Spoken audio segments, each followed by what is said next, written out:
बीते कुछ वर्षों में हज पॉलिसी में जो बदलाव किए गए हैं, उनकी भरपूर सराहना हो रही है।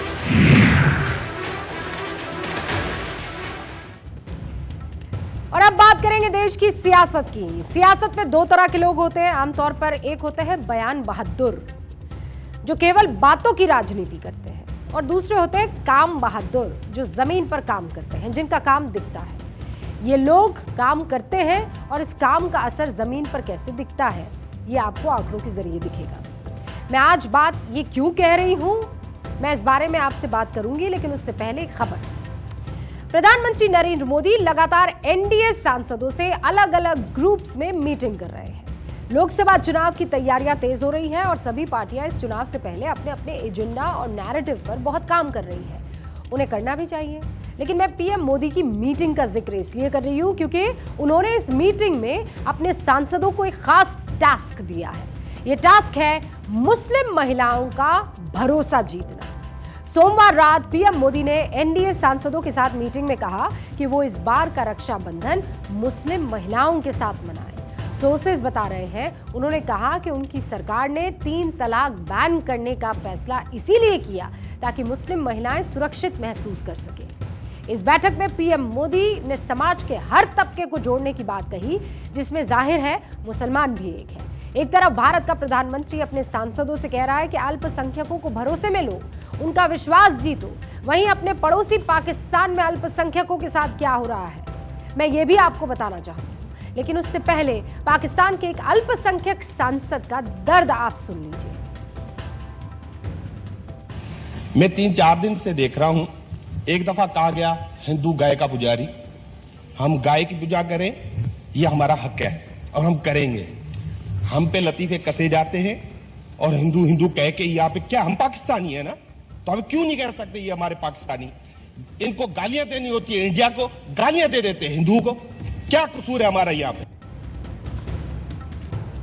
लालचंद्र मालही साहब सांसद है पाकिस्तान में। अगर एक अल्पसंख्यक सांसद के साथ ये सलूक होता है तो पाकिस्तान के बाकी अल्पसंख्यकों के साथ क्या होता है, मुझे बताना आपको जरूरी है। पाकिस्तान में अल्पसंख्यकों, खासकर हिंदुओं के साथ क्या होता है, आपको पिछले साल के कुछ आंकड़ों के जरिए बता देती हूँ। अमेरिका की United states commission on international religious freedom ने अपनी रिपोर्ट में कहा है कि इस मामले में साल 2022 भी पाकिस्तान के अल्पसंख्यकों के लिए बहुत बुरा रहा।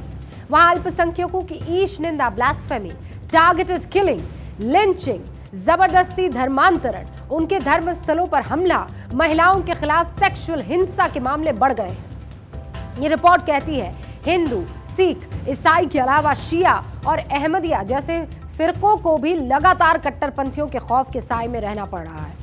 पाकिस्तान के मानव अधिकार आयोग HRPC ने जो रिपोर्ट बनाई है, इसमें पुलिस के हवाले से लिखा गया है कि साल 2021 में ईश निंदा कानून के तहत 585 केस दर्ज किए गए थे, जिसमें से ज्यादातर पंजाब के थे।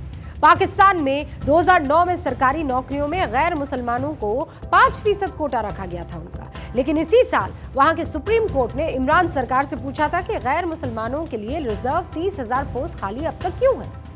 एक तरफ पाकिस्तान में अल्पसंख्यकों पर जोर जबरदस्ती हो रही है, तो भारत में प्रधानमंत्री अल्पसंख्यकों का भरोसा जीतने का टास्क दे रहे हैं। लेकिन सवाल यह है कि क्या मुसलमान पीएम मोदी पर भरोसा करने के लिए तैयार है, क्योंकि नरेंद्र मोदी 12 साल तक गुजरात के मुख्यमंत्री रहे और 2014 से अब तक यानी 9 साल से ज्यादा वक्त से प्रधानमंत्री हैं। तो मेरा सवाल है कि क्या इन 21 सालों के कार्यकाल में एक भी ऐसी योजना बनी जिसमें मुसलमान शामिल ना हो?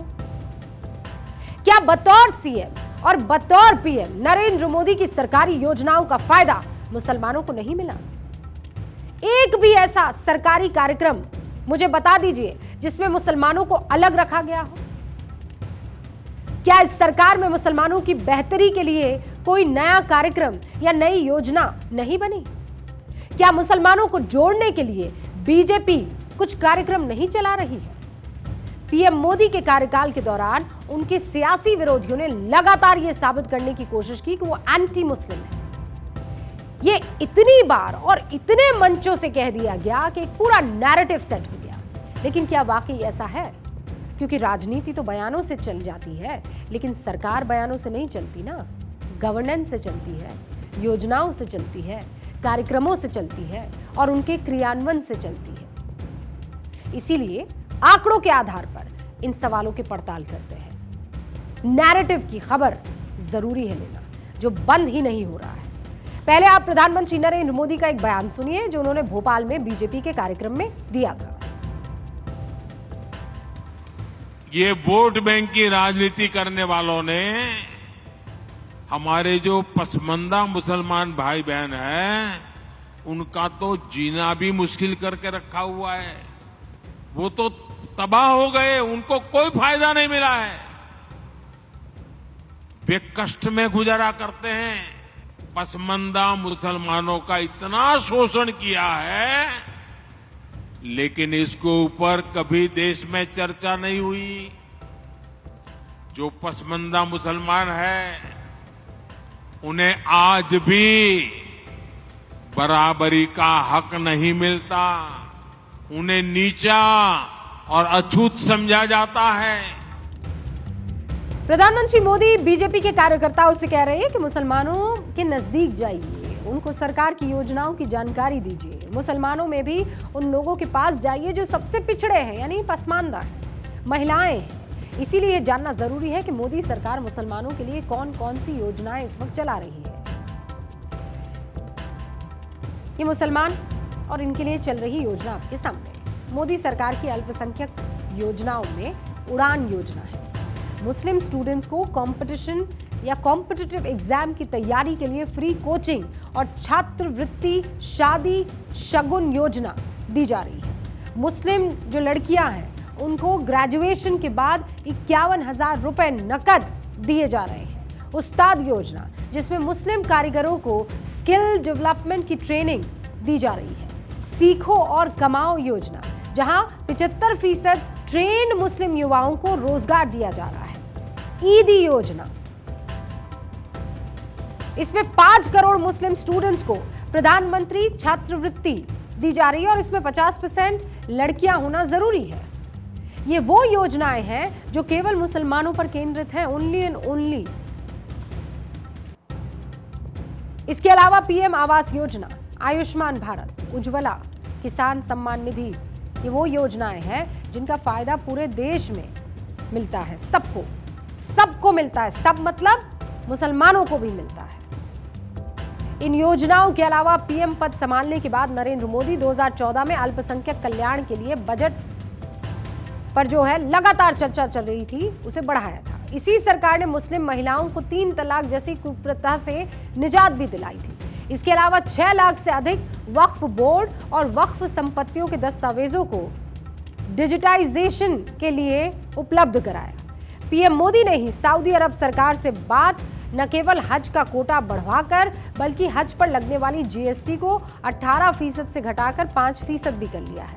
अब मुस्लिम महिलाएं बगैर महरम के, यानी वो लोग जो भाई नहीं है, जो पिता नहीं है, जो पति नहीं है, इनके बगैर भी हज पर जा सकती है। इस बार प्रधानमंत्री नरेंद्र मोदी ने मन की बात में इस बात का जिक्र किया था। आप सुनिए। मैं मन की बात के माध्यम से सऊदी अरब सरकार का भी हृदय से आभार व्यक्त करता हूं। बिना महरम हज पर जा रही महिलाओं के लिए खास तौर पर विमेन कोऑर्डिनेटर्स नियुक्ति की गई थी। साथियों, बीते कुछ वर्षों में हज पॉलिसी में जो बदलाव किए गए हैं, उनकी भरपूर सराहना हो रही है। हमारी मुस्लिम माताओं और बहनों ने इस बारे में मुझे काफी कुछ लिखा है। नरेंद्र मोदी बार बार अपने कार्यकर्ताओं और सांसदों को कह रहे हैं कि मुसलमानों के पास जाइए।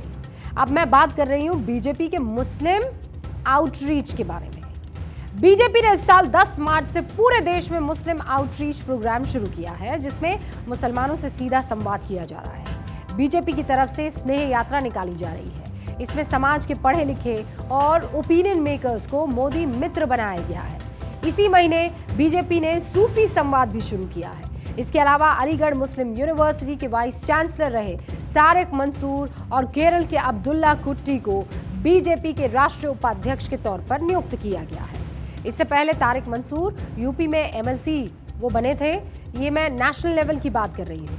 इसमें राज्यों के स्तर पर जो पोस्टिंग हुई है, जो पदाधिकारी चुने गए हैं, वो मैंने शामिल नहीं किए हैं। हमारे देश में लोग अक्सर धारणाओं पर वोट करते हैं, पार्टियों को चुनते हैं, लेकिन इन धारणाओं को हकीकत के पैमाने पर परखना जरूरी है। और इसीलिए मैं कहना चाहती हूं कि इमेज नहीं, हकीकत को परखना जरूरी है। बयान बहादुरों पर नहीं, काम बहादुरों पर एक बार गौर करना जरूरी है, ताकि नफरत ना फैले, ताकि एक ऐसा प्लेटफॉर्म क्रिएट हो जहां पर आप काम के आधार पर अपना वोट रखें, ना कि नाम के आधार पर।